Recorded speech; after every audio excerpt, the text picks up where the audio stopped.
እነዚህን 11 ነገሮች ከተከተልክ ራስን ታስከብራለህ። አንደኛው ስትናደድ አታውራ።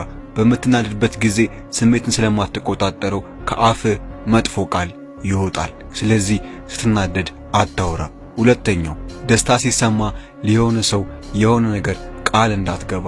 ምክንያቱም ደስታ እስከ ዘላለም አንተ ጋር አይቆይም፣ በሆነ ሰዓት ይጠፋል። ደስታክ ጊዜያዊ ነውና ነገ ላይ አይቀጥልም። ስለዚህ ያ ደስታ ከውስጥ ሲጠፋ ለዛ ሰው የገባህለትም ቃል አብሮ ይጠፋል። ሶስተኛው ስሜታዊ ስትሆን አንድን ውሳኔ አትወስን። የሆነ ነገር ይፈጠራል ህይወት ላይ፣ ያ ነገር ጊዜያዊ ነው፣ በኋላ ላይ አይቀጥልም። አራተኛው ሰዓትን እንጂ ሰዎችን ለመቆጣጠር እንዳትሞክር።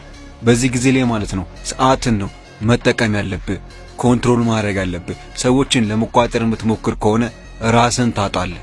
አምስተኛው ሰዎች ክብርን ሲነኩ ተረጋጋ፣ ረጋ በል። መጥፎ ቃል ካፍህ እንዳይወጣ።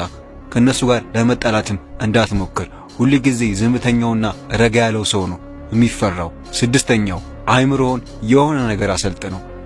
ሰባተኛው የሆነ ነገር ህይወት ላይ ይፈጠራል፣ ችግር ይሆናል፣ ብቻ የሆነ ነገር ህይወት ላይ ይከሰታል። ያንን ነገር ብቻህን ራስን ተወጣው።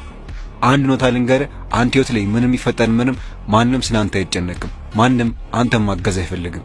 ስምንተኛው ዲሲፕሊንህን ለስሜትህ ጋይድ አድርገው። ስሜትህን መቆጣጠር ካቃተ ማለት ነው ዲሲፕሊን እጥረት ስላለብህ ነው። ዲሲፕሊን ከሌለ ስሜትህን መቆጣጠር አትችልም። ዘጠነኛው መቆጣጠር መያዝ የማትችለውን ነገር ልቀቀው፣ ምንም ያደርግልህ፣ ክብርን ነው ዝቅ የሚያደርገው። አስረኛው ከምታወራው በላይ ማዳመጥን ልመድ። ብዙ የምታወራ ከሆነ ብዙ የምትናገር ከሆነ ሰዎች ካንተ ብዙ ኢንፎርሜሽን ይወስዳሉ።